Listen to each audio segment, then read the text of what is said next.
पढ़ाई करो ऐसे कि पहचान बन जाए, चलो ऐसे कि निशान बन जाए। अरे ज़िंदगी तो हर कोई काट लेता है, अगर दम है तो जियो ऐसे कि मिसाल बन जाए। Hello everyone, welcome back to my channel Rathore classes. मुबारक हो आप लोगों को, क्योंकि बिहार बोर्ड ने अपने ऑफिशियल वेबसाइट पर 10th क्लास के सभी सब्जेक्ट के मॉडल सेट अपलोड कर दिया है।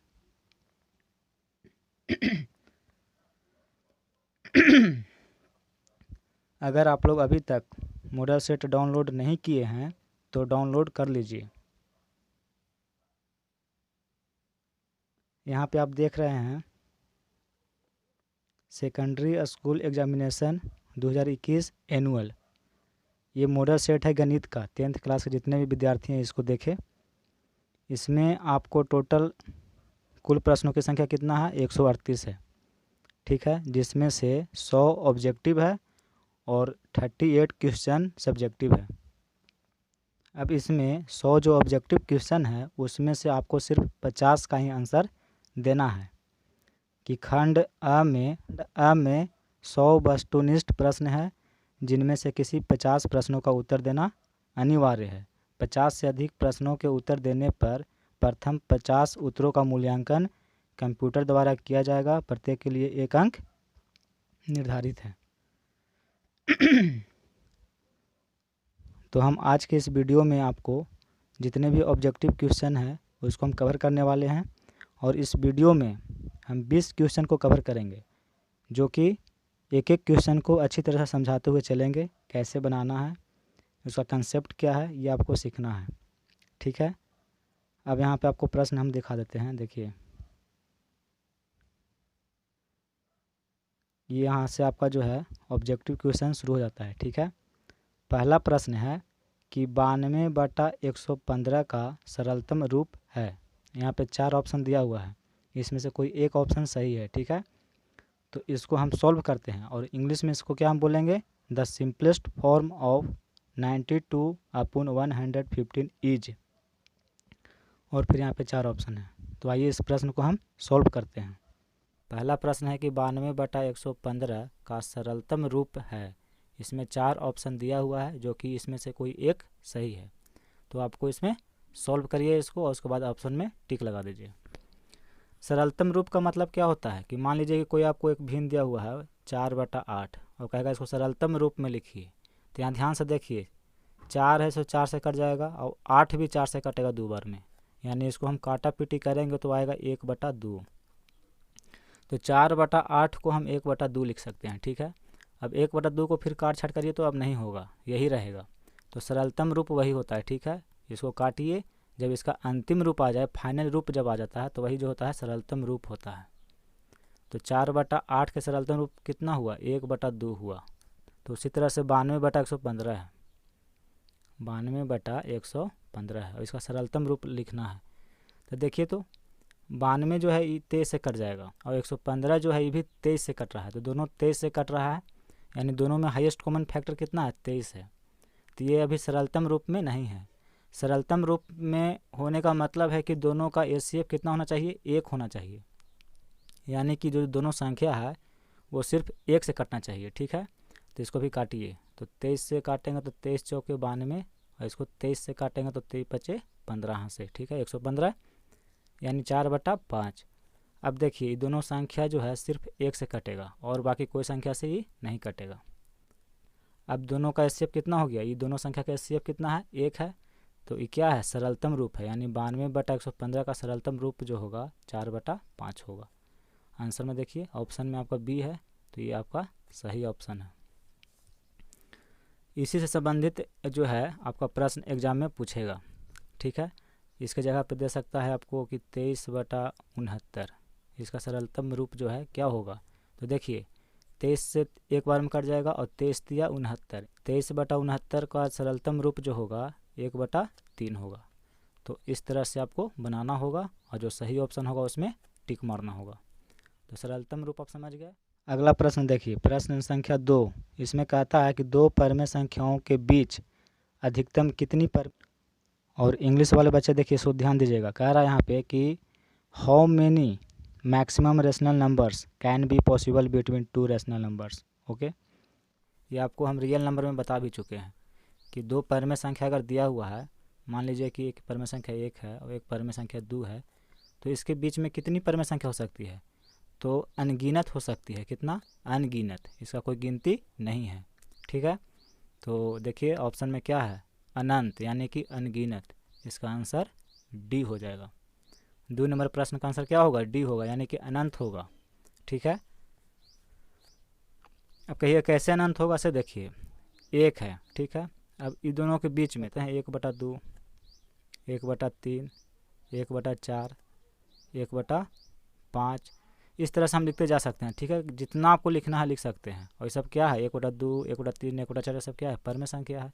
तो दो परिमेय संख्या के बीच में अगर परिमेय संख्या पूछ दे तो क्या होगा इसका आंसर? अनंत होगा, अनगिनत होगा। तो अगर ये प्रश्न एग्जाम में आपसे पूछ देता है तो इसका आंसर क्या होगा? अनंत होगा, या अगर इसके जगह पर अनगिनत होगा तो आप लिखिएगा अनगिनत। ठीक है, उसको पे आप टिक मार दीजिएगा, यही इसका आंसर है। क्वेश्चन नंबर 3 देखिए, कहता है इसमें कि निम्नलिखित में किसका दशमलव प्रसार शांत है। तो दशमलव प्रसार शांत के लिए क्या होता है, कैसे उसको हम निकालते हैं? इंग्लिश में इसका कह रहा है कि which of the flowing has terminating decimal expansion. ठीक है, तो इसको हम सॉल्व करते हैं 3 नंबर प्रश्न को। क्वेश्चन नंबर 3 देखिए, कहता है निम्नलिखित में किसका दशमलव प्रसार शांत है। 4 ऑप्शन दिया हुआ है और इसमें आपको चेक करना है कि किसका दशमलव प्रसार शांत होगा। ठीक है, तो देखिए दशमलव प्रसार शांत के लिए हम एक जो है आपको थ्योरी बताए हैं, या कंसेप्ट कुछ भी बोलिए, हम बताए हैं कि अगर परिमेय संख्या कोई परिमेय संख्या p/q के रूप में हो, ठीक है, तो ये परिमेय संख्या का दशमलव प्रसार शांत कब होता है? जब इसका जो q है, q को हम क्या करते हैं कि अभाज्य गुणनखंड करते हैं। अगर अभाज्य गुणनखंड 2 और 5 के गुणनफल के रूप में हो तो इसका दशमलव प्रसार शांत होगा।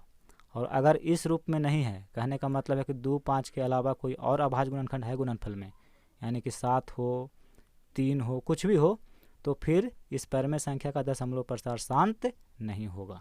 ठीक है, तो यही कॉन्सेप्ट है और इसी पर इस प्रश्न को हम चेक करते हैं। तो देखिए पहला ऑप्शन है 7/88, 7/88। तो हम क्या करते हैं, 88 को पहले अभाज्य गुणनखंड करते हैं, ये q है और q को हम अभाज्य गुणनखंड करते हैं। तो 88 को हम लिख सकते हैं 11 × 8, 11 8 88 हो जाएगा। तो देखिए तो अभाज्य गुणनखंड हम किए तो कितना रहा है? 11 आ रहा है। तो शांत किसका होता है? जिसका अभाज्य गुणनखंड सिर्फ 2 और 5 के रूप में हो। q का जो अभाज्य गुणनखंड होगा वो 2 और 5 के रूप में हो, तभी शांत होगा। तो इसमें कर रहे हैं तो 11 आ रहा है, इसका मतलब ये शांत नहीं है। अब इसमें देखिए बी ऑप्शन में देखिए 13/210 है, तो सिर्फ 210 है, इसको आप क्या करिए? अभाज्य गुणनखंड करिए। तो 210 को करेंगे तो देखिए 21 × 10 होगा। ठीक है, 21 में 10 से गुना करेंगे 210 हो जाएगा। अब देखिए 21 को 7 21 गुना 10 है तो 2 × 10। तो जब हम q को अभाज्य गुणनखंड किए तो 2, 5 तो आ रहा है, लेकिन इसके अतिरिक्त भी जो है अभाज्य गुणनखंड 3 और 7 भी आ रहा है। इसका मतलब है कि इसका दशमलव प्रसार शांत नहीं होगा। ठीक है, ऑप्शन सी देखिए कितना है? 1600 है। तो 1600 को अभाज्य गुणनखंड करिए, तो 2 से करेंगे तो ये हो गया 800, 2 से करेंगे तो 400, 2 से करेंगे तो 200, 2 से करेंगे तो 100, 2 से करेंगे 50, फिर 2 से लगेगा तो ये कितना होगा? 25, और फिर 5 से लगेगा तो 5। यानी कि 1600 को जब हम अभाज्य गुणनखंड किए तो देखिए 2 और 5 यही आ रहा है। ठीक है, इसके अतिरिक्त कोई और अभाज्य गुणनखंड के रूप में नहीं आ रहा है। तो इसका मतलब है कि जो सी ऑप्शन है वो सही है। ठीक है, इस पर आप टिक मार दीजिएगा, यही आपका आंसर होगा। 2 और 5 के अलावा कोई और अभाज्य गुणनखंड के रूप में नहीं आया। तो एग्ज़ाम में आपको क्या करना है कि इतना टाइम नहीं देना है, इतना टाइम दीजिएगा तो आपको फिर टाइम पास हो जाएगा और क्वेश्चन भी सॉल्व नहीं होगा। तो आप सीधा देखिएगा यहाँ पे कि 88 है, तो 88 11 8 88, यानी उसमें 11 आ रहा है, तो शांत नहीं होगा। 210 है, तो 210 को हम क्या लिख सकते हैं? 21 × 10, और 21 को हम लिख सकते हैं 7 × 3, तो 7 आ रहा है और 3 आ रहा है। ठीक है, तो ये भी जो है मेरा दशमलव प्रसार शांत नहीं होगा। फिर इसको आप चेक करते कि 110 है, यानी कि 11 में हम गुना करेंगे 10 से तो 110 होगा। अब यहाँ देख रहे हैं कि 11 आ रहा है अभाज्य गुणनखंड, तो ये भी नहीं होगा, तो आंसर क्या होगा, सी होगा। तो एग्जाम में आप इस तरह से बनाइएगा, ठीक है। अगला प्रश्न देखिए, 4 नंबर प्रश्न है कि बहुपद dy square plus by plus a के शून्यकों का गुणनफल होगा। The product of the zeros of the polynomial dy square plus by plus a will be. अब इसमें से 4 ऑप्शन है, इसका कौन सा ऑप्शन सही है से देखिए पहले, ठीक है। ये आपका मॉडल सेट का क्वेश्चन है और इसमें आपको 4 गो ऑप्शन दिया हुआ है, कौन इसमें सही है आपको इसको सॉल्व करके फिर इसमें टिक लगाना है, ठीक है। कितना सिंपल क्वेश्चन दे रहा है, इसी तरह से आपको प्रश्न जो है एग्जाम में भी पूछेगा एनुअल में, ठीक है। तो इसको देखिए कैसे हम बनाते हैं। ये आपका बहुपद दिया हुआ है dy square plus by plus a, ठीक है। और कह रहा है कि इसका शून्यकों का गुणनफल निकालिए, क्या होगा, ठीक है। तो शून्यकों का गुणनफल का मतलब है कि अल्फ़ा इंटू बीटा का मान पूछ रहा है, और अल्फ़ा इंटू बीटा बराबर हम आपको बताए हैं कि c बटा a होता है। अब c क्या है इसमें से देखिए, तो इसको a बोलते हैं, ये b होता है, ये c होता है। जो y स्क्वायर का गुणांक होता है वो a होता है, जो y का गुणांक होता है वो b होता है, और जो अचर होता है वो c होता है। तो a b c, तो c की जगह पर हम क्या लिखेंगे a, और a की जगह पर क्या दिया हुआ है d है, तो a बटा d। अब ऑप्शन में देखिए a बटा d कहाँ पे है, तो इसमें है, यानी कि इस प्रश्न का आंसर क्या होगा, डी होगा। ऑप्शन डी इसका सही आंसर है। तो आपको क्या करना है कि अगर इस तरह से प्रश्न आए तो शून्यकों का गुणनफल पूछेगा तो इस तरह से बना दीजिएगा इसको। बहुत सिंपल क्वेश्चन आ रहा है, ऐसे ही आपको एग्जाम में भी पूछेगा, ठीक है। तो इसको आप क्या करिए, 1 बार 2 बार 3 बार प्रैक्टिस कर लीजिए, बन जाएगा। क्वेश्चन नंबर 5 कहता है कि √18 का परमेयीकरण गुणांक है, ठीक है। ए में ऑप्शन में √3 है, बी √2 है, सी में √6 है, और डी में √18 है। कौन सा इसमें ऑप्शन सही होगा। इंग्लिश वाले ध्यान दीजिएगा, कहता है the rationalising factor of √18 is. 4 option दिया हुआ है, इसमें से कौन जो है √18 का परमेयीकरण गुणांक है। तो ध्यान से देखिए, √18 दिया हुआ है, √18 क्या है, अपरमेय है, ठीक है। अपरमेय क्यों है, क्योंकि इसका पूरा पूरा वर्गमूल नहीं निकलेगा, 18 का वर्गमूल निकलेगा नहीं निकलेगा। तो परमेयीकरण क्या होता है कि इसको परमेय हमको बनाना है, तो इसको परमेय बनाने के लिए हम क्या करेंगे कि √18 है तो इसको √18 से गुना कर देंगे। तो क्या होगा देखिए ध्यान से, √18 में √18 से गुना करिएगा तो इसके अंदर में 18 गुना 18, यानी इसको हम लिख सकते हैं 18 गुना 18। अब वर्गमूल कहता है कि अगर अंदर में 2 संख्या तो उसको एक आप बाहर निकाल सकते हैं, तो 2 18 अंदर में है तो एक को हम क्या करेंगे बाहर निकाल लेंगे। तो 18 क्या हो गया, परमेय संख्या हो गया। तो √18 को हम परमेयीकरण करने के लिए क्या किए, √18 से हमको गुना करना पड़ा, ठीक है। तो ऑप्शन में देखिए क्या आंसर है, डी ऑप्शन इसका सही है। तो इसका कंसेप्ट आप समझ लीजिए, अगर एग्जाम में आपको पूछ देगा कि √2 का परमेयीकरण गुणांक क्या है तो आप क्या करिएगा, इसको √2 है या परमेय है, इसको परमेय बनाने के लिए हम क्या करेंगे √2 से गुना कर देंगे। तो √2 में √2 से गुना करेंगे तो √4 होगा, और 4 का वर्गमूल 2 हो जाएगा, यानी कि ये भी परमेय संख्या हो गया आपका। तो परमेयीकरण गुणांक वह स्वयं होता है, अगर कोई यहाँ पर संख्या दिया हुआ है और उसका परमेयीकरण गुणांक पूछ देगा तो जो ये लिखा हुआ है वही आंसर हो जाएगा, जो ऑप्शन में आपको देखिए, और उसको तुरंत आंसर मार दीजिए, टिक लगा दीजिए उसमें। कहेगा कि √3 का परमेयीकरण गुणांक क्या होगा, तो √3 है तो इसको √3 से गुना कर देंगे तो क्या हो जाएगा 3, यानी कि √3 का परमेयीकरण गुणांक क्या होगा, √3 होगा, ठीक है। तो यही कंसेप्ट है, अगर इस तरह से प्रश्न एग्जाम में आपको अगर पूछ देता है तो आपको इस तरह से सॉल्व करना है, और आंसर इसका क्या होगा, डी आंसर होगा। बहुत सिंपल क्वेश्चन आ रहा है, इसी तरह से आपको क्वेश्चन एग्जाम में भी पूछेगा, क्योंकि ये मॉडल सेट से क्वेश्चन हम लिए हैं। नेक्स्ट क्वेश्चन देखिए, क्वेश्चन नंबर 6 सबसे छोटी अभाज्य संख्या है, तो इसका आंसर जो होगा 2 होगा, यानी कि ऑप्शन बी इसका सही है। The smallest prime number is, क्या होगा, बी इसका ऑप्शन सही। इसमें ऑप्शन 4 दिया हुआ है, ए में 3 दिया हुआ है, बी में 2 दिया हुआ है, सी में 1 दिया हुआ है, डी में 0 दिया हुआ है। तो बताइए सबसे छोटी अभाज्य संख्या क्या होती है? तो 2 होती है। ठीक है, ये हम आपको बताए भी हैं, अगर नहीं देखे हैं तो उस वीडियो को देखिए, उसमें कंसेप्ट आपको क्लियर हो जाएगा। तो ऑप्शन क्या है इसका सही है? बी ऑप्शन सही है। ठीक है, और इसको आपको क्या करना है, याद करके रखना है, ये एग्जाम में ज़रूर पूछेगा ऐसा प्रश्न, क्योंकि ये सब जितने भी प्रश्न हम बना रहे हैं सब मॉडल सेट है।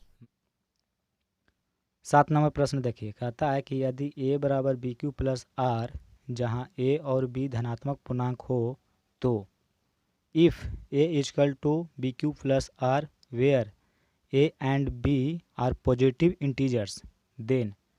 इसके बाद आपको 4 ऑप्शन दिया हुआ है, इसमें कौन सा ऑप्शन सही है? तो आइए इस प्रश्न को हम सॉल्व करते हैं। 7 नंबर क्वेश्चन देखिए, कहता है यदि a बराबर बी क्यू प्लस आर जहाँ a और b धनात्मक पूर्णांक हो तो। इसमें 4 ऑप्शन दिया हुआ है, इसमें कौन सही ऑप्शन है ये आपको सॉल्व करके बताना है।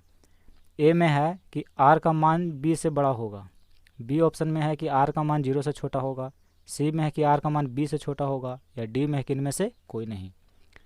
तो आपको रियल चैप्टर जब हम पढ़ा रहे थे रियल नंबर का, तो उसमें हम बताए थे, देखिए कि a बराबर बी क्यू प्लस आर, ये हम आपको बताए थे, जहाँ r का जो मान होता है 0 के बराबर हो सकता है, लेकिन उससे क्या होगा, बड़ा होगा, लेकिन किससे छोटा होता है, b से छोटा होता है। यानी कि ये शेषफल जो होता है ये हमेशा ही भाजक से ये छोटा होता है।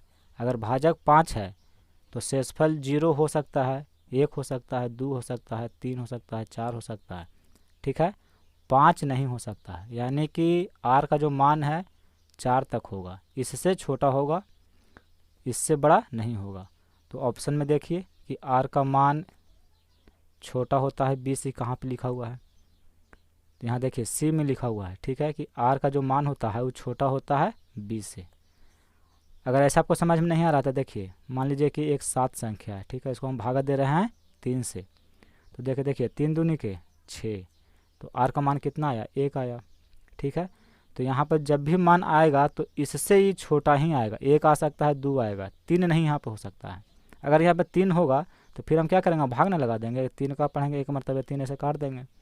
ठीक है, 3 से 3 गया 0, तो शेषफल 0 हो सकता है, नहीं तो फिर भाजक से इससे हमेशा छोटा होगा। तो ऑप्शन में देखिए r का जो मान है वो छोटा होगा किससे, b से। इसमें क्या दिया हुआ था कि r का मान b से बड़ा होगा, ये गलत बात है, ये नहीं होगा। कैसे शेषफल बड़ा हो सकता है, नहीं हो सकता है।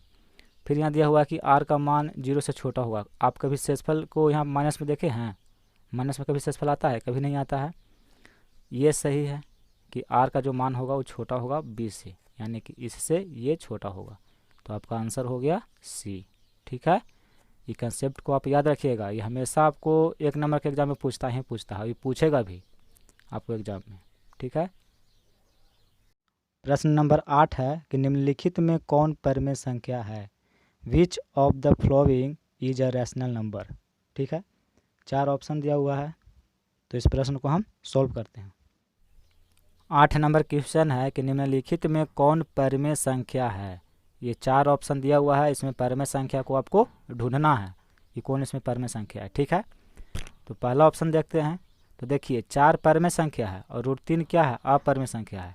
लेकिन हम आपको बताए हैं कि परिमेय संख्या में किसी अपरिमेय संख्या को जोड़ने पर वो क्या हो जाता है, अपरिमेय संख्या हो जाता है। तो ए आपका अपरिमेय संख्या हो गया।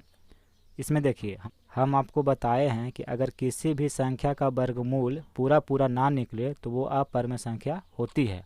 तो बी में देखिए √7 है, इसका 7 का वर्गमूल तो नहीं निकलेगा, तो क्या हो गया, अपरिमेय संख्या हो गया। 8 देखिए 8 का भी वर्गमूल पूरा नहीं निकलेगा, तो क्या हो गया, अपरिमेय संख्या हो गया। तो आपका आंसर क्या हो जाएगा, डी हो जाएगा। एग्जाम में आप इसी तरह से करिएगा, सीधा देखिए कि ये आंसर नहीं है, ये नहीं है, ये नहीं है, तो ये होगा। इसको सॉल्व मत करने लगेगा, नहीं तो आपको टाइम भी वेस्ट हो जाएगा। और आप ऐसे तो आंसर इसका यही है, लेकिन टाइम आपका क्या हो जाएगा, वेस्ट हो जाएगा। ठीक है, अब देखिए इसको हम सॉल्व करके आपको बताते हैं।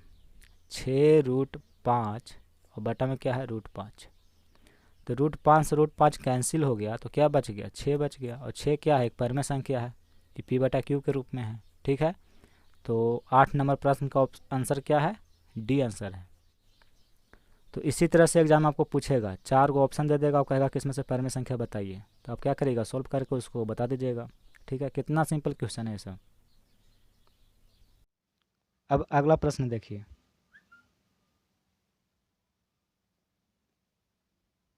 9 नंबर प्रश्न है कि द्विघात बहुपद x square plus 12x plus 35 के शून्यक है। 4 ऑप्शन दिया हुआ है इसमें, दोनों धनात्मक कि दोनों ऋणात्मक होगा कि दोनों बराबर होगा कि एक धनात्मक तथा दूसरा ऋणात्मक, इसमें से कौन सा सही होगा ऑप्शन। ठीक है, इंग्लिश में लिखा हुआ है the zeros of the quadratic polynomial x square plus 12x plus 35 are. Option A में है बोथ पॉजिटिव, बी में है बोथ निगेटिव, सी ऑप्शन है बोथ इक्वल, या डी में है 1 पॉजिटिव एंड 1 निगेटिव। तो आइए इस प्रश्न को हम सॉल्व करते हैं। ठीक है, ये 4 ऑप्शन में कोई एक ऑप्शन सही है। तो हम क्या करेंगे, सबसे पहले जो द्विघात बहुपद दिया हुआ है इसका शून्यक हम ज्ञात करते हैं।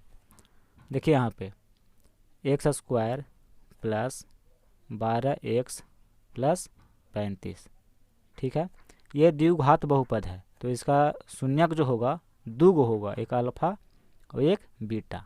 ठीक है, तो शून्यक हम कैसे ज्ञात करते हैं, तो गुणनखंड से ज्ञात करते हैं। तो पहले हम क्या करेंगे, इसको गुणनखंड करेंगे। तो देखिए एक्स स्क्वायर प्लस ये 35x स्क्वायर है, तो 35 को हम क्या करेंगे कि 2 को टुकड़ा करेंगे, जिसको जोड़ने पर 12x हो जाए और गुना करने पर 35x स्क्वायर हो जाए। तो देखिए 35 को हम करेंगे 7 और 5 में 2 टुकड़ा कर देंगे, तो 7 में 5 से गुना करेंगे तो 35 हो जाएगा, और 7 में 5 को जोड़ देंगे तो 12 हो जाएगा। ठीक है, तो यहाँ पे 12 है, तो 35 को हम क्या किए कि 7x प्लस 5x, ये 2 रूप में इसको हम तोड़ दिए। फैक्टर का मतलब यही होता है। अब प्लस क्या है 35 है, तो यहाँ पे यहाँ लिख देंगे 35। देखिए 7x में 5x को जोड़िएगा तो 12x हो जाएगा आपका, और दोनों को गुना करिएगा तो 7 पचे 35, और x में x से गुना करेंगे तो x स्क्वायर। ठीक है, अब x इसमें भी है x इसमें भी है, दोनों में x है तो x को हम क्या कर लेंगे, कॉमन कर लेंगे, तो यहाँ पे एक x बच जाएगा, और प्लस में यहाँ पे 7 प्लस ये दोनों में 5 जो है आपका कॉमन है, तो यहाँ कर लेंगे 5 को कॉमन, तो यहाँ बच गया x प्लस 5 में 7 से गुना करेंगे तो हो जाएगा 35। अब यहाँ ध्यान से देखिए x प्लस 5 और x प्लस 7 देखिए दोनों में है, तो इसको हम एक साथ ले लेंगे, x प्लस 7। शून्यक ज्ञात करना है तो हम क्या करेंगे, कितना बराबर 0 कर देंगे। शून्यक ज्ञात करने के लिए जो बहुपद दिया रहता है उसको हम क्या करते हैं, 0 के बराबर कर लेते हैं, तो शून्यक निकल जाता है। ठीक है, तो देखिए x प्लस 5 बराबर 0, इतना बराबर 0 और इतना बराबर भी 0 होगा, तो x बराबर क्या होगा, ये प्लस 5 इधर आ गया तो ये माइनस में 5 हो गया। इसमें देखिए x प्लस 7 बराबर 0, तो x बराबर -7, यानी कि ये द्विघात बहुपद आपका दिया हुआ है, इसका 2 शून्यक निकला, एक -5 निकला और एक -7 निकला। अब दोनों शून्यक को ध्यान से देखिए, दोनों शून्यक क्या है, निगेटिव है, यानी कि ऋणात्मक है। तो ऑप्शन में देखिए यहाँ दिया हुआ है दोनों ऋणात्मक, यानी कि ये जो द्विघात बहुपद है इसका शून्यक दोनों क्या है, ऋणात्मक है, तो इसका आंसर हो जाएगा बी। ठीक है, अगर आप लाते यहाँ पे, अगर इस प्रश्न को हम सॉल्व किया आंसर आता है प्लस में 5 आता है, ये माइनस में 7 आता, तो एक धनात्मक आ रहा है दूसरा क्या है, ऋणात्मक है, तब आंसर हो जाता है डी। लेकिन दोनों माइनस में है, यानी कि दोनों क्या है, ऋणात्मक आया, तो हम आंसर मारेंगे बी। इसका सही आंसर क्या होगा, बी होगा।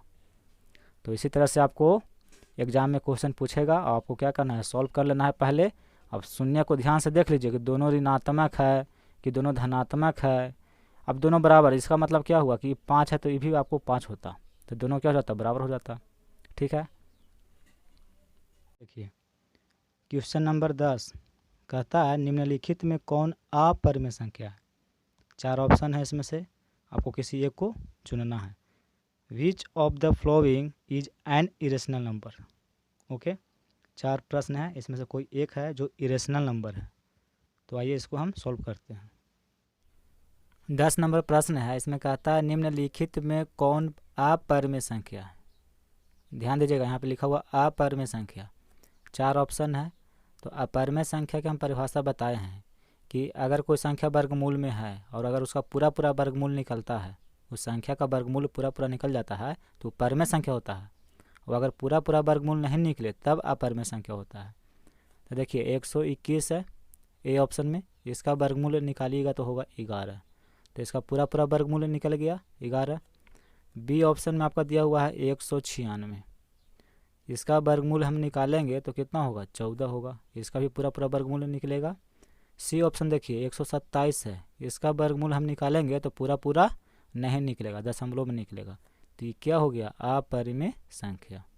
और डी ऑप्शन में 289 है, तो इसका वर्गमूल कितना होता है 17 होता है, तो तीनों का वर्गमूल पूरा पूरा निकल रहा है, तो ये परिमेय संख्या, और इसका वर्गमूल पूरा पूरा नहीं निकल रहा था अपरिमेय संख्या, और प्रश्न में पूछ रहा है अपरिमेय संख्या, तो सी इसका सही आंसर हो जाएगा। तो ऐसे ही एग्जाम में आपको पूछेगा, 4 ऑप्शन रहेगा और कहेगा कि बताइए कि इसमें कौन है जो अपरिमेय संख्या है, ठीक है, तो आप उसको बता दीजिएगा। प्रश्न देखिए, क्वेश्चन नंबर 11 है कि बहुपद 5y² - 25 के शून्यक हैं। ऑप्शन है ए में 5 - 5, बी में है √5 - 5, सी ऑप्शन में है √5 और -√5, और डी ऑप्शन, ये जो है आपका डी है, यहाँ सी लिख दिया है लेकिन ये डी है, डी में है आपका √5 और √5। इंग्लिश में the zeros of the polynomial 5y² - 25 are. इसमें भी आपका 4 ऑप्शन है, किसी एक इसमें जो ऑप्शन है वो सही है। तो आइए इसको हम सॉल्व करके देखते हैं कि कौन सा इसका ऑप्शन सही है। तो देखिए 5y² - 25 क्या है, द्विघात बहुपद है, इसका शून्य ज्ञात करना है। तो हम क्या करेंगे, इतना बराबर 0 लिख देंगे, बहुपद के बराबर 0 कर देंगे तो जो y का मान निकलेगा वो शून्य ज्ञात हो जाता है, ठीक है। तो देखिए 5y², -25 को इधर लेकर आइए तो ये हो गया प्लस में 25, y² बराबर ये 25 है, 5 इधर गुना में है तो इधर आया तो क्या हो गया बटा में हो गया, 25 को 5 से काटेंगे तो 5 होगा। अब स्क्वायर को इधर भेजेंगे तो इधर बच गया y बराबर 5 है, स्क्वायर इधर आया तो क्या होता है रूट हो जाता है और प्लस माइनस होता है, यानी कि y का जो मान होगा एक प्लस में √5 होगा और एक माइनस में √5 होगा। तो इसका 2 शून्यक निकला, एक √5 और एक माइनस में √5। ऑप्शन देखिए √5, इसमें 5 है तो ये नहीं होगा, इसको टिक मत मार दीजिएगा ना तो फिर गलत हो जाएगा, फिर आप चले जाइएगा बोड़ा में। सी आंसर सही है, एक √5 है एक माइनस में √5 है, तो आपका ऑप्शन सी सही है।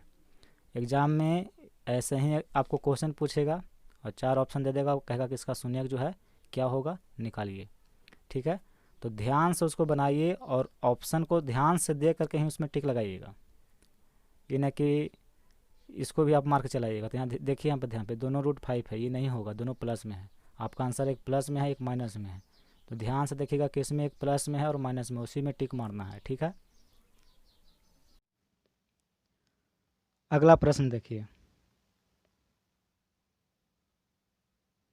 कहता है 12 नंबर प्रश्न कि एक द्विघाती बहुपद के शून्यकों का योग तथा गुणनफल क्रमशः 3 तथा -40 है तो द्विघाती बहुपद है।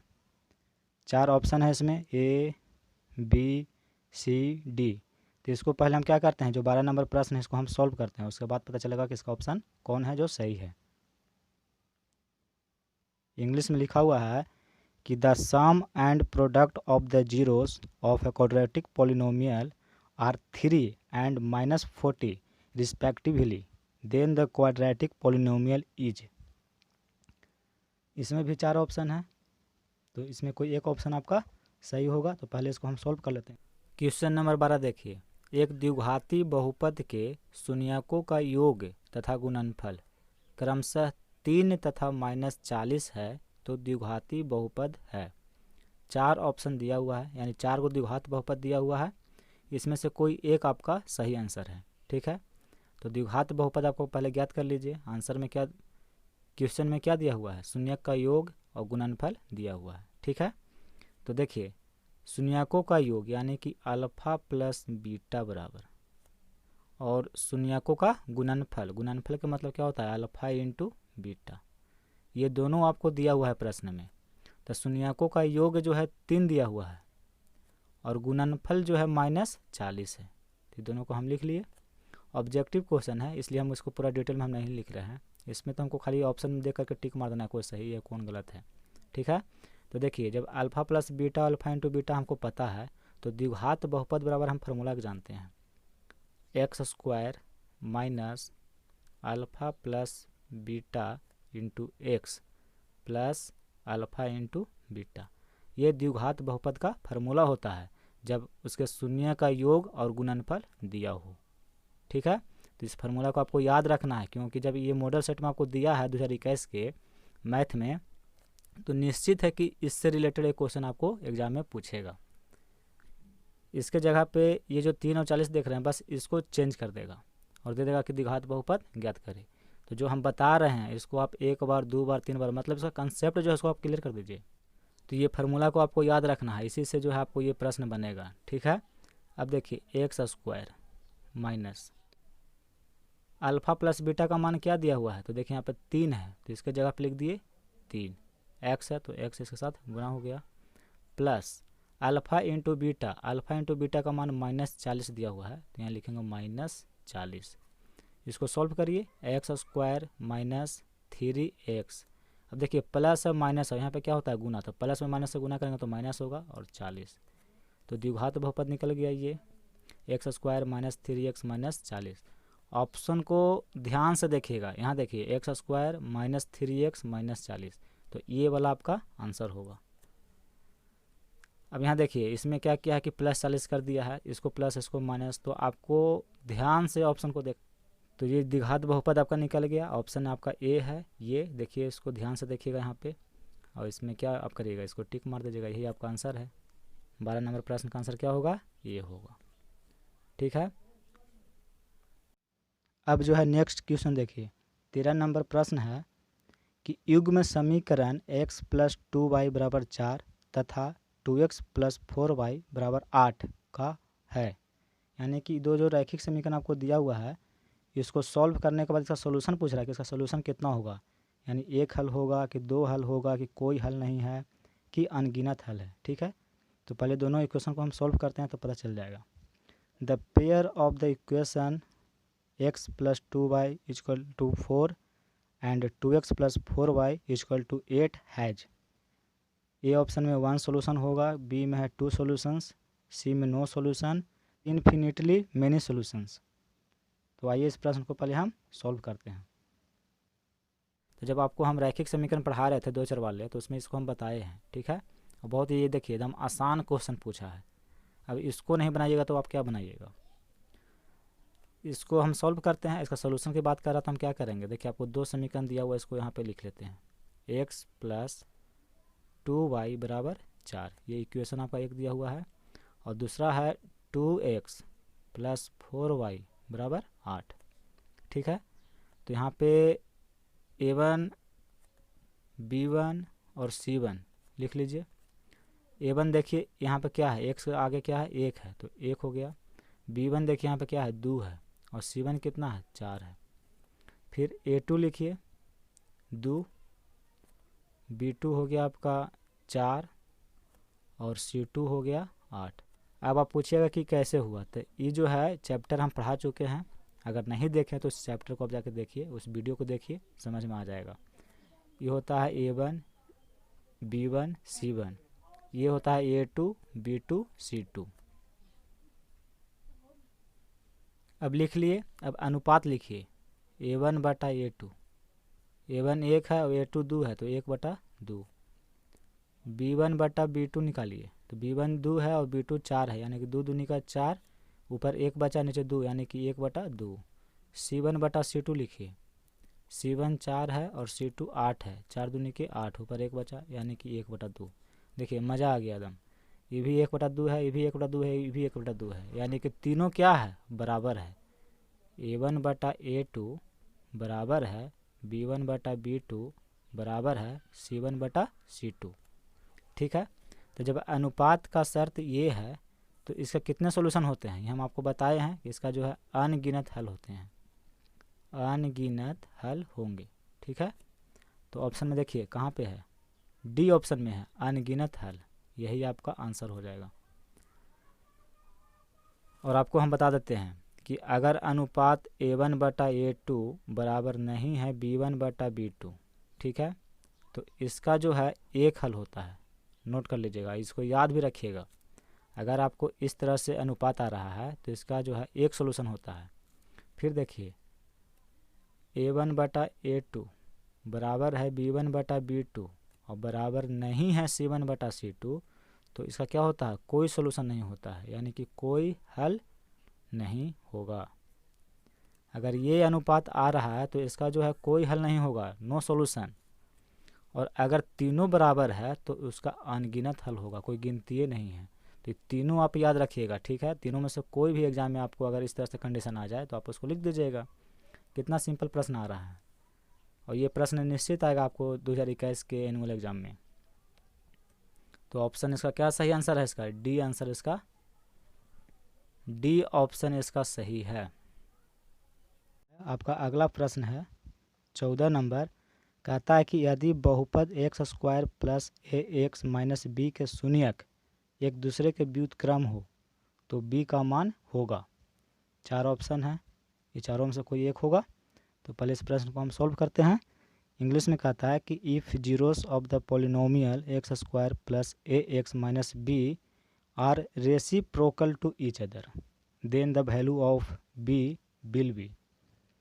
ऑप्शन ए में 1 दिया हुआ है, बी में -1 दिया हुआ है, सी में 0 है और डी में a² है। कौन सा इसमें आंसर सही होगा? तो इस प्रश्न को हम सॉल्व करके देख लेते हैं, ठीक है। तो ये आपका क्या है, द्विघात बहुपद है। तो द्विघात बहुपद के दो शून्यक होते हैं और कह रहा है कि दोनों जो शून्यक एक दूसरे के क्या है, व्युत्क्रम है। अब व्युत्क्रम क्या होता है से अब आपको हम बताते हैं। कहेगा कि a का व्युत्क्रम क्या होगा, तो देखिए a का व्युत्क्रम हो जाएगा 1/a, ठीक है। 2 का व्युत्क्रम क्या होगा, तो 2 का व्युत्क्रम होगा 1/2, इसको मतलब उल्टा लिख दीजिए, ठीक है। 3 का व्युत्क्रम क्या होगा, तो इसका व्युत्क्रम होगा 1/3। तो व्युत्क्रम आप समझ गए, यानी इंग्लिश में इसे रेसिप्रोकल बोलते हैं, रेसिप्रोकल। अब देखिए यहाँ पे, अब ये द्विघात बहुपद है तो इसका दो शून्यक होगा और शून्यक यहाँ पे कह रहा है कि शून्यक जो है एक दूसरे का क्या है, व्युत्क्रम है, बीटा, यानी कि अल्फा बराबर 1/बीटा हो जाएगा। शून्यक अल्फा बीटा होता है तो बीटा को हम क्या करेंगे, व्युत्क्रम कर देंगे, यानी कि एक दूसरे का व्युत्क्रम। तो देखिए यहाँ पे एक दूसरे का क्या हो गया, व्युत्क्रम हो गया। अब इसको हम क्रॉस मल्टीप्लिकेशन करते हैं, यहाँ से यहाँ गुना, यहाँ से यहाँ गुना। तो अल्फ़ा है, ये बीटा जाके इसके साथ गुना होगा तो क्या हो जाएगा, अल्फ़ा इंटू बीटा बराबर 1 इसके साथ गुना होगा तो 1 में 1 से गुना करेंगे तो 1। अब अल्फ़ा इंटू बीटा बराबर क्या होता है, हम फार्मूला जानते हैं, c/a और बराबर क्या है, 1। अब c का मान जो है द्विघात बहुपद में देखिए कितना है। तो द्विघात जो बहुपद दिया हुआ है इसको हम यहाँ पर आगे लिख लेते हैं, x² plus ax minus b। अब इसमें देखिए यहाँ पे जो होता है x² का जो गुणांक होता है वो a होता है, x का जो गुणांक होता है वो b होता है और ये c होता है। तो a बराबर दिया हुआ है कितना, 1, और b बराबर कितना इसमें दिया हुआ है, तो a है, और c बराबर कितना है, तो -b है। तो c बराबर क्या है, -b बटा a बराबर कितना है, 1, यहाँ लिखेंगे 1 बराबर 1, यहाँ से यहाँ गुना, यहाँ से यहाँ गुना, इसके नीचे 1 है, क्रॉस मल्टीप्लिकेशन करेंगे तो -b में 1 से गुना करेंगे तो -b बराबर 1 में 1 से गुना हुआ तो 1। इस माइनस को हम क्या करते हैं, इधर भेज देते हैं, तो b बराबर -1, ठीक है।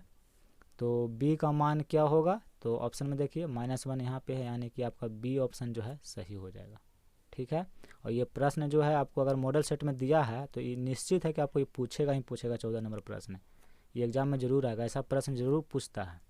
तो ये आपको जो है, तो आप इसको ध्यान से पढ़िए और इसको समझिए। 15 नंबर प्रश्न कहता है कि अर्धवृत्त का कोण होता है।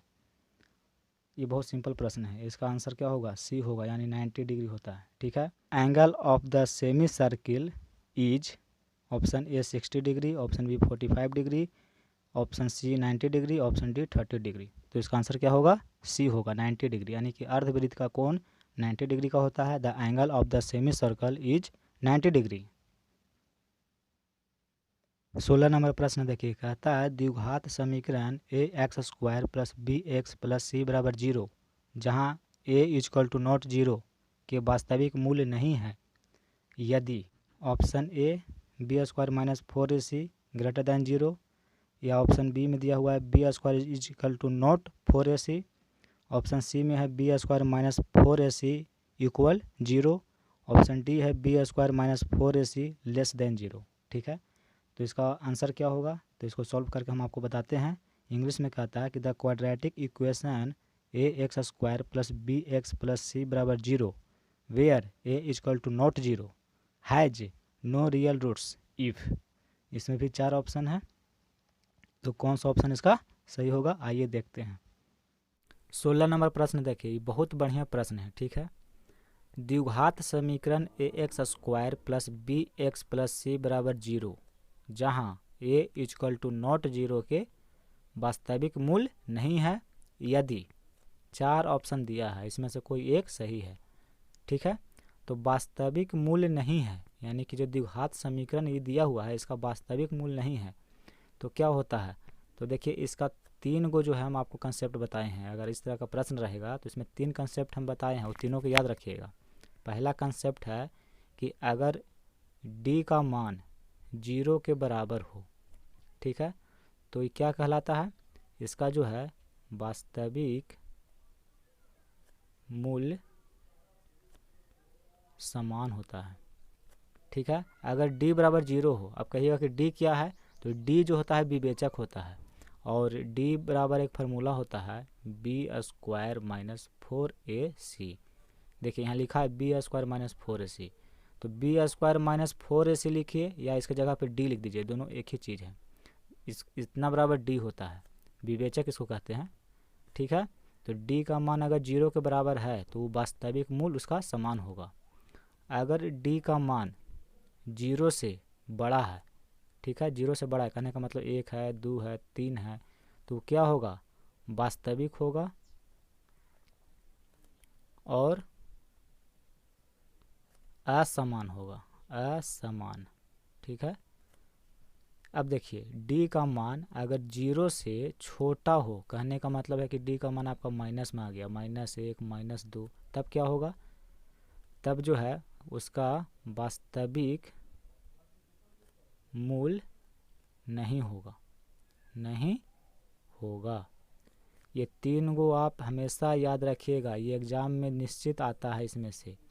इसमें से कोई ना कोई एक जो आपसे पूछ देगा। देखिए यहाँ पे आपको पूछ दिया ना कि वास्तविक मूल्य नहीं है, तो यहाँ देखिए वास्तविक मूल्य नहीं है ये कब होता है, जब d का मान 0 से छोटा होता है, तब d की जगह पे लिखिए बी स्क्वायर माइनस 4ac, ये जो है छोटा होता है किससे, 0 से। अब ऑप्शन में देख लीजिए, अब यहाँ पे देखिए डी में लिखा हुआ है कि बी स्क्वायर माइनस 4ac 0 से क्या होता है, छोटा होता है, तब जो है उसका वास्तविक मूल्य नहीं होगा। तो इस प्रश्न का आंसर क्या हो गया, डी ऑप्शन आपका सही है। ठीक है, तो तीनों याद रखिएगा, कोई ना कोई आपको पूछ देगा। अगर मॉडल सेट में अभी ये आपको दे दिया है तो एग्जाम में हो सकता है कि ये वाला पूछ ले या ये वाला पूछ ले, लेकिन पूछेगा ज़रूर। तो तीनों को आप याद रखिएगा, कोई ना कोई इसमें से आपको पूछेगा, ज़रूर पूछेगा। बहुत आसान है, कोई भारी नहीं है कि आप नहीं बना पाएंगे। बस इसको याद रखना है कि अगर d का मान 0 के बराबर है तो वास्तविक मूल्य समान है, d का मान 0 से बड़ा है तो वास्तविक है और असमान है, d का मान 0 से छोटा है तो वास्तविक मूल्य नहीं होगा। यहाँ पर वही पूछ रहा है कि वास्तविक मूल्य नहीं है यानी कि d का मान 0 से छोटा है। ठीक है, तो इस 16 नंबर जो प्रश्न है इसका आंसर क्या होगा, डी होगा। आपका अगला प्रश्न है 17 नंबर, कहता है कि यदि अल्फा तथा बीटा समीकरण 2x square minus x minus 6 बराबर 0 के मूल हो तो 1/अल्फा प्लस 1/बीटा बराबर क्या होगा। ठीक है, इसमें भी 4 ऑप्शन है, तो पहले इसको क्या करते हैं, सॉल्व कर लेते हैं कि इसका आंसर क्या होगा। कहता है इंग्लिश में कि if alpha and beta are the roots of the equation 2x square minus x minus 6 equal to 0 then 1/अल्फा प्लस 1/बीटा इक्वल टू। तो पहले इस प्रश्न को आप सॉल्व करिए, क्या होता है। कितना सिंपल क्वेश्चन है, ये द्विघात बहुपद आपको दे दिया है और इसके बारे में पूछ रहा है कि इसका मान जो होगा क्या होगा, और 4 ऑप्शन दिया हुआ है। तो देखिए सबसे पहले जो दिया हुआ है उसको यहाँ पे लिखिए 1/अल्फा प्लस 1/बीटा दिया हुआ है। ये दोनों को क्या करते हैं, एलसीएम निकालते हैं। तो एलसीएम इसका क्या होगा, अल्फ़ा इंटू बीटा। इसमें क्या करेंगे, अल्फ़ा से भाग देंगे तो अल्फ़ा से अल्फ़ा कट जाएगा, बीटा बचेगा। और बीटा में 1 से गुना किए तो बीटा हो गया, प्लस इसमें क्या किए कि अब बीटा से भागा देंगे तो बीटा से बीटा कैंसिल, बचा अल्फ़ा। अल्फ़ा में 1 से गुना करेंगे तो अल्फ़ा हो जाएगा। अब देखिए बीटा प्लस अल्फ़ा लिखा हुआ है, तो बीटा प्लस अल्फ़ा लिखिए चाहे अल्फ़ा प्लस बीटा लिखिए, दोनों एक ही चीज़ है। तो इतना बराबर क्या होता है, अल्फ़ा प्लस बीटा बराबर हमें पता है कि माइनस बी बटा ए होता है। ये सूत्र होता है, इसके जगह पे लिखिए यहाँ पे माइनस बी बटा ए।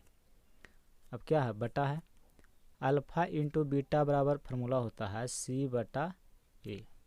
ठीक है, देखिए इसका भी हर ए है, इसका भी हर ए है, तो दोनों का हर ए बराबर है, तो इसको क्या करेंगे, कैंसिल कर देंगे। ऊपर बच गया माइनस बी बटा, नीचे क्या बच गया, सी। अब हमें क्या करना है कि बी और सी का जो मान है इसमें रखना है। तो बी और सी का मान हमें कहाँ से पता चलेगा, तो ये द्विघात बहुपद दिया हुआ है, यहाँ से पता चलेगा। तो ए बराबर देखिए इसमें कितना है, 2 है, ए बराबर 2, बी बराबर इसमें क्या है, तो इसके आगे 1 है तो -1, और सी बराबर क्या है, -6।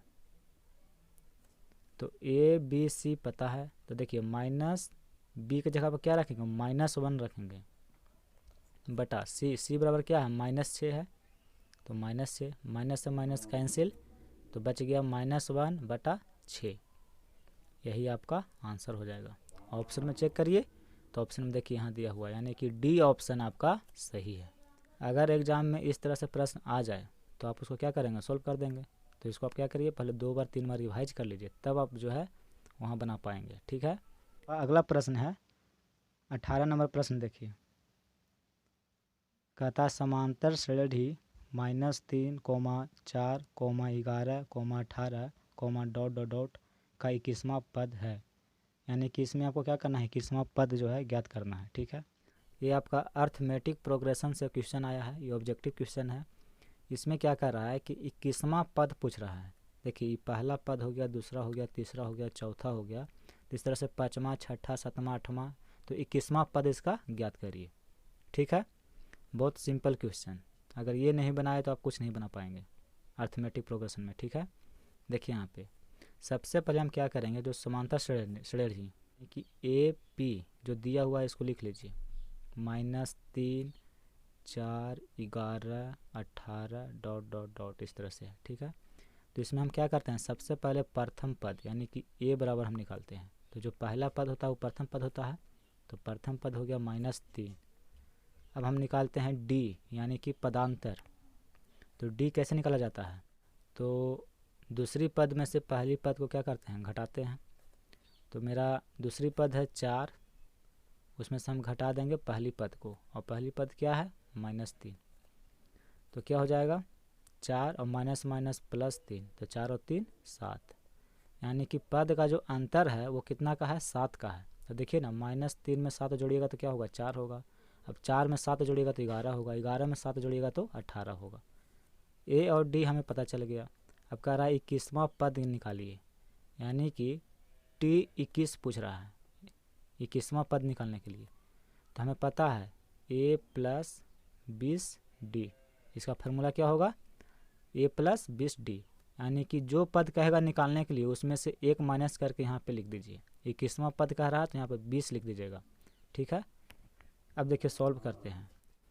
ए मतलब क्या हुआ, प्रथम पद, तो इसमें प्रथम पद क्या है, तो -3 है, तो यहाँ लिखेंगे -3 + 20 है, गुना डी यानी कि जो पद के अंतर वो कितना का अंतर है, तो 7 का अंतर है, तो यहाँ लिखेंगे 7।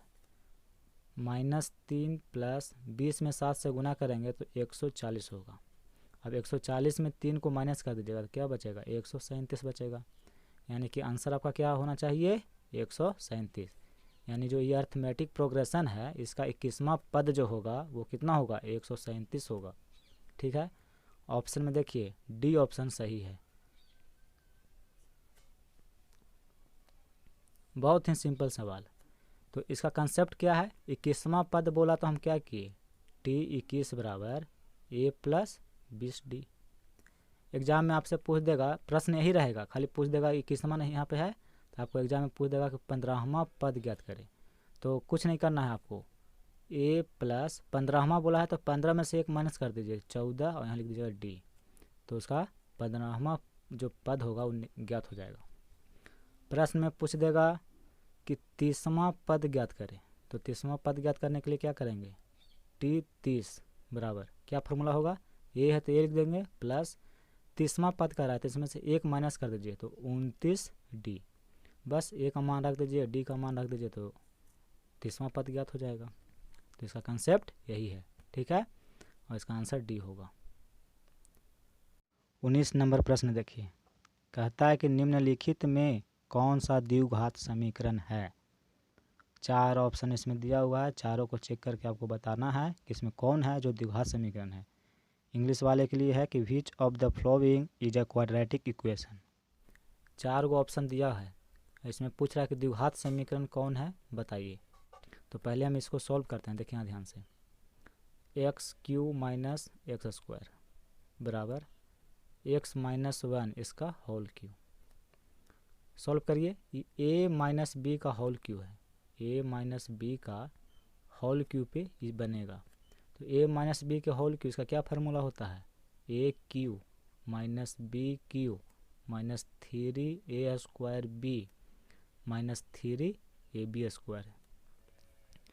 इसको सॉल्व करिए, X cube minus X square बराबर ए माइनस बी का होल क्यू, ए क्यू यानी कि एक्स का whole cube minus B cube, तो एक का होल क्यू करेंगे तो 1 होगा, माइनस 3 ए स्क्वायर, तो ए एक्स है तो ए स्क्वायर बी, बी का जगह क्या लिखेंगे 1, माइनस 3 ए, एक जगह पे एक्स लिखेंगे, देखिए गुना है यहाँ पे एक्स ऐसे लिखते हैं, 3 ए बी स्क्वायर और बी की जगह पे 1 है तो 1 का स्क्वायर हो जाएगा। अब इसको सॉल्व करते हैं, तो x cube minus X square बराबर है तो बराबर एक्स क्यू माइनस 1, देखिए माइनस है 3 एक्स स्क्वायर में 1 से गुना करिएगा तो क्या होगा 3 एक्स स्क्वायर, माइनस 3 में 1 से गुना करेंगे 3 एक्स, 1 का स्क्वायर 1 होता है और 3 एक्स में 1 से गुना करिएगा तो ये हो जाएगा आपका 3 एक्स।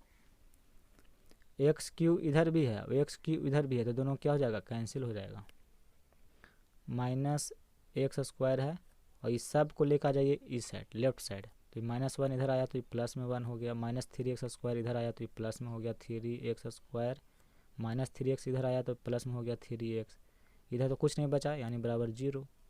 अब देखिए 3 एक्स स्क्वायर में एक्स स्क्वायर क्या होगा माइनस होगा तो बच जाएगा 2 एक्स स्क्वायर प्लस 3 एक्स और प्लस 1 बराबर 0। तो देखिए तो ये द्विघात समीकरण है कि नहीं, ये द्विघात समीकरण है, यानी कि आपका जो ऑप्शन ए है ये बिल्कुल सही है, यही आपका आंसर होगा। और बहुत से लड़का क्या करेगा कि यहाँ पे एक्स क्यू देखेगा यानी कि एक्स के घात 3 देखेगा, कहेगा अरे यार ये तो द्विघात समीकरण नहीं है आगे बढ़ो, जबकि गलत हो जाता है उसका आंसर, जो कि वो गलती करता है। बी में देखिए ना, बी में क्या है X square minus 4 root X, जैसे ही रूट आपको दिखाई दे तो समझ जाइए कोई द्विघात समीकरण नहीं है। अब यहाँ देखिए एक्स प्लस 1 बटा एक्स, तो ये जब एक्स ऊपर जाएगा तो ये क्या हो जाएगा, ये एक्स के पावर में माइनस 1 हो जाएगा, ठीक है, तो ये द्विघात समीकरण नहीं होगा। सी के यहाँ पर देखिए सॉल्व कर देते हैं, एक्स प्लस 1 बटा एक्स बराबर एक्स स्क्वायर, ये है, इसके नीचे 1 है तो 1 और एक्स का एलसीएम निकालिए तो एक्स होगा, तो एक्स में एक्स भागा दिए तो एक्स हुआ, एक्स में एक्स से गुना करेंगे तो एक्स स्क्वायर प्लस एक्स से एक्स कट गया एक बार में और 1 में एक्स से गुना किए तो 1 बराबर क्या हो जाएगा, एक क्या इधर है एक्स स्क्वायर है, यहाँ से यहाँ गुना यहाँ से यहाँ गुना, तो 1 में इसमें गुना किए तो ये हो गया आपका एक्स स्क्वायर प्लस 1 बराबर ये जाके इसके साथ गुना हुआ तो ये हो गया एक्स क्यू। देखिए द्विघात समीकरण नहीं है, ठीक है। इसमें भी देखिए ये एक्स के पावर क्या हो जाएगा 4 हो जाएगा, जब इसको एलसीएम लीजिएगा इसमें गुना करिएगा तो एक्स के पावर 4 होगा, तो ये भी क्या है द्विघात समीकरण नहीं है, तो आंसर आपका क्या हुआ ए हुआ। बहुत बढ़िया प्रश्न था, ऐसा आपको एग्जाम में आएगा, ठीक है। अगला प्रश्न देखिए 20 नंबर प्रश्न जो है कहता है कि समांतर श्रेणी 80, 76, 72, 68, डॉट डॉट डॉट का कौन सा पद 0 है। 4 ऑप्शन है, ए में 20वां, 21वां, 22वां या 23वां, ठीक है। इसको आप सॉल्व करिए, तो हम इस प्रश्न को सॉल्व करते हैं। पहले आप क्या करिए, वीडियो को रोक करके आप खुद बनाइए और देखिए कि इसका आंसर कौन होगा। उसके बाद अगर गलत है कि सही आप बनाए हैं तब मेरा वीडियो को देखिए, तब समझ में आएगा कि हम कितना सही बना रहे हैं और कितना गलत बना रहे हैं। इंग्लिश में कहता है कि which term of the AP, और AP का मान दिया हुआ है 80, 76, 72, 68, ... इज 0। ठीक है, ऑप्शन आपका इसमें भी 4 दिया हुआ है। तो पहले इसको हम सॉल्व करते हैं, उसके बाद देखते हैं इसका ऑप्शन कौन सा होगा। 20 नंबर प्रश्न जो है बहुत बढ़िया प्रश्न है। ठीक है, समांतर श्रेणी 80, 76, 72, 68, का कौन सा पद 0 है। ठीक है, यानी कि अर्थमेटिक प्रोग्रेशन दिया हुआ है। देखिए 80 के बाद 76 हुआ, उसके बाद 72 हुआ, फिर 68 हुआ। यानी देखिए कितना का डिफर है, अंतर कितना का है, सार्वंतर कितना का है, तो 4 का है, -4 का है। यानी कि 80 में से 4 घट रहा तो 76 हो रहा है, फिर 76 में से 4 घट गया तो 72 हो गया, 72 में से 4 घटा तो 68 हो गया। इस तरह से घटते जाएगा, फिर लास्ट में क्या आ जाएगा, 0 आ जाएगा। तो वही पूछ रहा है कि कौन सा पद, देखिए 1 पद हो गया, 2 पद, 3 पद, 4 पद, तो कौन सा पद जो है 0 होगा से पूछ रहा है प्रश्न में। ठीक है, तो बहुत बढ़िया प्रश्न है, इसको देखिए कैसे हम सोल्व करते हैं। अर्थमेटिक प्रोग्रेशन आपका है 80, 76, 72, 68 ... इस तरह से है। ठीक है, यानी कि इसमें प्रथम पद जो है आपका कितना है, 80 है। जो पहला पद होता है उसको हम प्रथम पद कहते हैं। तो ए बराबर कितना है, 80। प्रथम पद को ए से हम क्या करते हैं, सूचित करते हैं। ठीक है, अब निकाल लीजिए पदांतर, यानी कि डी निकालिए। पदांतर क्या होता है, दूसरी पद में से पहली पद को घटाया जाता है। तो दूसरी पद क्या है, 76 है, उसमें घटा देंगे पहली पद को 80। यानी कि देखिए 76 में घटेगा 80 तो क्या बचेगा, -4 बचेगा। तो डी निकल गया, ए निकल गया। तो TN बराबर, एक फार्मूला इसका होता है A + N-1 × D। ठीक है, अंतिम पद दिया हुआ है 0, लास्ट पद 0 बता रहा है कि कौन सा पद 0 होगा। तो अंतिम पद यहाँ लिखेंगे 0 बराबर ए का मान कितना है, 80 + N, यही N आपको निकालना है कौन सा पद।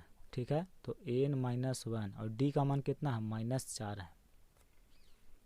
अब ध्यान से देखिए 80 है, इसको क्या करेंगे कि भेज देंगे लेफ्ट साइड, तो इधर आएगा तो ये माइनस में 80 होगा बराबर, इधर बच गया N-1 × -4। ठीक है, अब -4 देखिए इसके साथ में क्या है, गुना में है, तो इसको भी हम लेके आते हैं लेफ्ट साइड। तो -80 बटा, जब इधर गुना में -4 है तो इधर आएगा तो क्या हो जाएगा, बटा में -4 हो जाएगा बराबर। इधर क्या बच गया, N-1, माइनस से माइनस कैंसिल हो गया, 4 से काटिएगा 80 को तो 20 बार में कटेगा। ठीक है, अब देखिए N-1 बराबर 20, ऐसे लिखिए या ऐसे लिखिए, दोनों एक ही चीज़ है। तो N बराबर क्या हो जाएगा, ये 20 है और ये -1 इधर आया तो ये प्लस में 1 हो गया। यानी कि N का मान क्या हुआ, 21। यानी कि 21वां पद इसका क्या होगा, 0 होगा। ऑप्शन देखिए, ऑप्शन बी इसका सही ऑप्शन है। ठीक है, तो एग्ज़ाम में आपको इसी से संबंधित प्रश्न आएगा, तो इसको देखिए और बनाइए इसको।